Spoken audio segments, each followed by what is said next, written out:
This is Aisling Kelleher. I'm here with Community Radio Youghal, and today I'm going to be speaking to Michael Fawl and David Cooley. They found there's a pretty amazing story there about a plaque that has been in both their houses for a period of time now. So, hello, Michael. How are you? Hello, Aisling. How are you? I'm good. Do you want to tell us the story, a bit of background about the plaque that you were keeping? Certainly. Well, I suppose it goes back. You can go back 25 years, roughly, and I happened to be down in County Tipperary one day in a man's house outside Carrigan-Shore, a man that I know very well. And during that time, I was very much into the restoration of marine brass, and all kinds of nice mahogany gun lockers and everything like that. And this topic came up during the course of our conversation. I was in the man's garage, and he said to me, "I have something here that you might be interested in." And I said, "By God," I said, "I'll have a look at it." And out from under the bench, he pulled this beautiful crest, which to me was made of solid brass. It was a very fine quality and a beautiful mahogany background, a lovely plinth. And I was immediately struck by the quality of it and the weight of it. It was very heavy for its size, and it was quite large. And when I saw the words HMS St. Angelo at the bottom of it, I took it that it was one of Her Majesty's warships, because it was a crest that you would see in a warship. And I took it home. I was delighted to have it, and my intention was to polish it someday. And I put it away safely. I had it in my workshop, and there it stayed for the 25 years, as I've stated. And during that time, I met our municipal council worker here, Dave Cooley, another man who was into the collecting of brass. And Dave used to be on to me to know how it used to have any bits and pieces that I didn't want. And I said, "I'll have a look. Someday when I'll get a chance, I'll have a look." So this particular day, I was in my garage and I found the crest. And I said, "I'll give that to Dave." I said, "That'll keep him happy." Now, I had no idea of the significance of what I had in my hands. And I don't think Dave had either until he did some research with a friend of his, Hugh Carson. And there matters rested until, lo and behold, I got a phone call from him one day. He says, "This is a very historic piece," he says. And I said, "Is it?" Lo and behold, is it that important? And he says, "It is." And he said it was off of a fort in Malta. And I was absolutely stunned. And he said, he said, "Even better than that, there was only two of them made," he says, on this particular quality of casting. And he said, "There's one in a private collection and you happen to have the other." Well, Dave has it now. So Dave takes the story from here.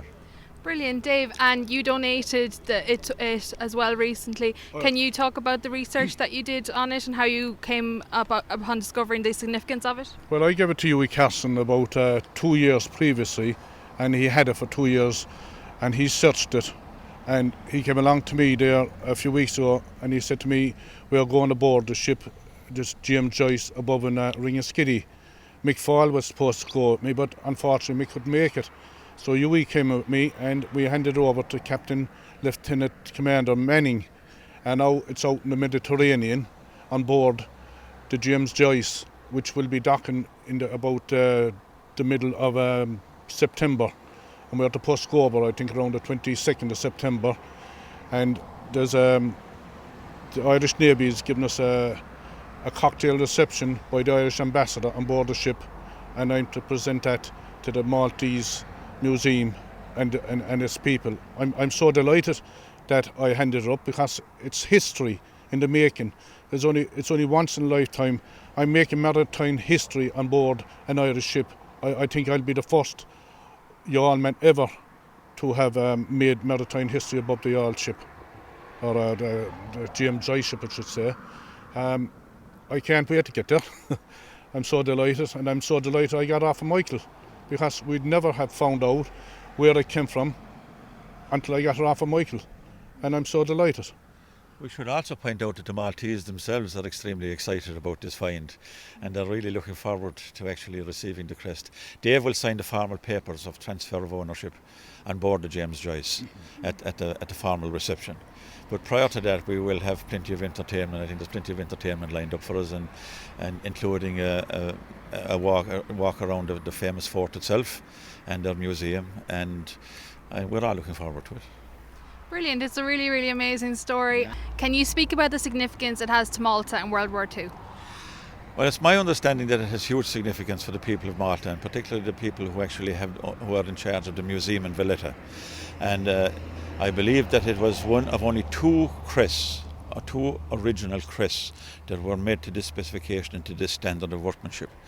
And I'm also of the view, or I believe actually, that it was hanging in the fort at the time that it was bombed by the Germans during the Second World War. Now, we know that it has been in Ireland for approximately 50 years, or close to 50 years. The piece of the puzzle we're missing is how it got from Malta to England. And we can only presume that it was probably taken by maybe a British soldier who was involved in the defending of the fort at that time. But either way, we have it.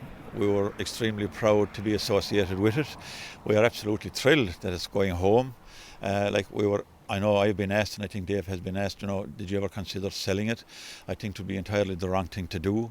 We're merely the custodians of it, and the fact that it's going to go home and hang back again in its original place, we are absolutely thrilled to be associated with that. I understand as well from Dave that they're not going to repaint it or anything like that. It's going to hang now in its original state, and we can't wait to see it actually. So Dave, can you speak about your trip to Malta? When's that coming up? Well, it's coming up on the 22nd of September. That's what we're told, and I'm geared for it. I can't wait to get out there. They say the Maltese people are lovely people, and I can't wait to get on board the ship and present it to the legal owners in Malta, the Maltese Museum. I'm also going to promote my town when I go there. Youghal is a beautiful maritime history. It's full of history, the town, and I want to get the Maltese people to visit Youghal because we have so much in the town. We had Moby Dick made here, we have Sir Walter Raleigh, we had Cromwell. There's a lot of other stuff in the town that people can see when they come here. And of course we have fishing, we have everything going. And Youghal has, I hope all these people will come and visit our town, because I'm so proud to be asked to give up the crest aboard the ship, and I'm so delighted, Yeah, brilliant. It would be a great opportunity to exchange cultures as well. Yeah, and it's a great thing for Youghal. I mean, to have a Youghal man present the crest back to its original home. Like, it came all the way from England to Ireland. Now it's gone out by sea to go back to Malta, which the Maltese people are all over the moon. They're so delighted that a Youghal man has donated the plaque back to its own country. I'm so delighted that I donated it, because money isn't everything in life. And they have that up in the museum and your name under it for the rest of it. It's days, it's great. And I'm so proud to be a Youghal man. So Mick, you are involved a lot in maritime, and Youghal obviously has a rich maritime history. Do you want to talk a bit about that? Well, I'm an inspector with Inland Fisheries Ireland. I've been based here in Youghal now for 37 years, and during that time I'm after getting to know an awful lot about the history of this great river here, which flows out here behind us into the open sea, the Munster Blackwater. Dave has lived here all his life. I'm absolutely thrilled that Dave is the man that's going to hand over the crest. Not alone that, but he has mentioned it to me now several times over the number of meetings that we've had, how he wishes to bring the great history of Youghal to Malta. And I think the maritime history of Youghal is unique in itself, because it's worth remembering that this was once the second busiest port in Europe, only behind Bristol. And it's a heritage and a history that has never been fully exploited. And I think it's a great shame. But Dave is determined that he's going to bring an appreciation of that to the people in Malta. And I'm sure they will appreciate it as well, being another island nation, people who suffered hard during the war. We've had our fair deal of it, share of it as well. And I think he's the man to do it, he's determined to do it, and he has it well off his heart at this stage. So I'm delighted for him. So Dave, do you want to talk about the involvement of the Irish Navy? Well, the Irish Navy, I'm so proud that the Irish Navy has brought the crest out, and I would like to thank Lieutenant Commander Niall Manning and their crew for bringing the plaque to Malta for me. When I go there, of course I get the plaque off of them. But it wouldn't have happened only for Gary Delaney and Hughie Carson.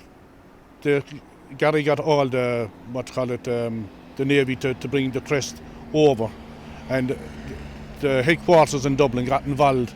They said, we want to bring the Crest over and get involved because it's going to make maritime history aboard the James Joyce, which that's what I'm going over for, to make maritime history aboard the James Joyce. And I think I'll be the first yeoman ever to make maritime history on the James Joyce ship. It's a new warship that has just been built, and it's a beautiful ship.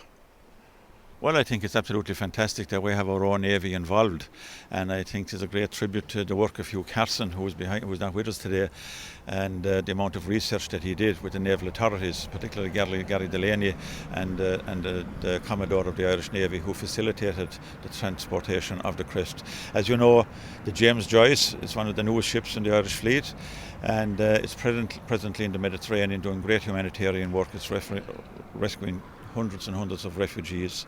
It's not the easiest task that you could be involved in. There's great credit due to the crew and to the commanding officers on board that vessel. We're looking forward to meeting them. So hats off to the Irish Navy. We're absolutely thrilled that they're involved, and I'm sure that they appreciate the significance of what it is that's sitting in the captain's wardroom as we speak. And I said there'll be great excitement on the day. So, Michael, could you speak about Matthew Balzan and from Malta Heritage and his involvement with it? Yes, well, Matthew has been tic-tacking with Hugh Carson, and they've been the two people responsible for making all the arrangements. Matthew is handling it on the Maltese side, and there is a very formal section to this trip, which will be actually carried out on board the Irish naval vessel, the James Joyce.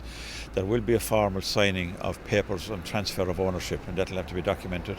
Dave will sign on behalf of the three of us, and Matthew Balzan and his people will sign it on behalf of the Maltese.